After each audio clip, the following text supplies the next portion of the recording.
The weather here in Pennsylvania has taken quite a turn in the last week. We went from 80s and 90s to highs now in the low 60s, and at night we're even getting frost warnings as it's getting so cold. Now, the other night I was actually visiting family and I drove this car for one of the first times in a long time at night in the cold, and I went to turn on the rear defroster and sure enough it doesn't work.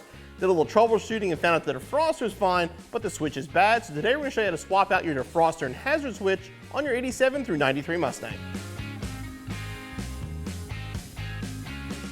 The hazard and defroster are going to be one switch on your 87 through 93 Mustang. I'm actually going to show you the process of removing this outside of the car, make it a little bit easier to see how everything actually works.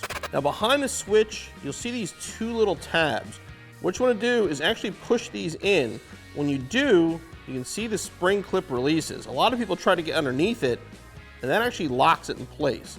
But once you push these two, you can pop this side out, and the other side just has a couple of springs that'll pop right out. And you can see the two little spring clips are located right here. There's a couple different ways you can do this.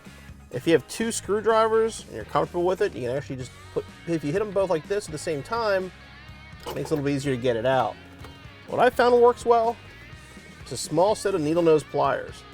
You can actually get in there, hit both clips at the same time, and pop it out.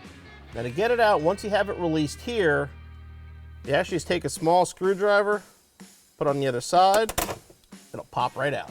Okay, now we'll use that same small screwdriver, help release the harness.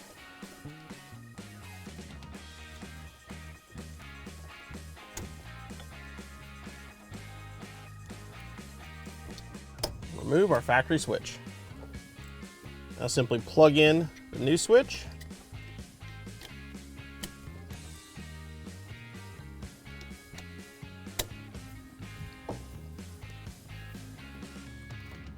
And line this up. And push it straight back.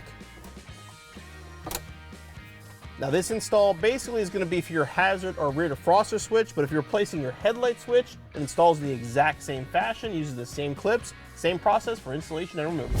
I should mention your headlight switch. Now again, the headlight switch is unique for the GT Cobra versus the LX because of the fog lights, but it installs in the exact same fashion.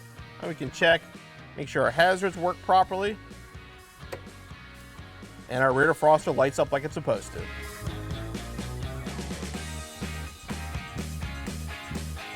The defrost hazard switch was a very, very simple install. Like I said, the same process holds true for the headlights, which will definitely be more noticeable if it's not working properly. Now again, this is going to work properly, and I don't even realize how worn my factory switch was. If we put a new one in, it looks much better in the dash as well.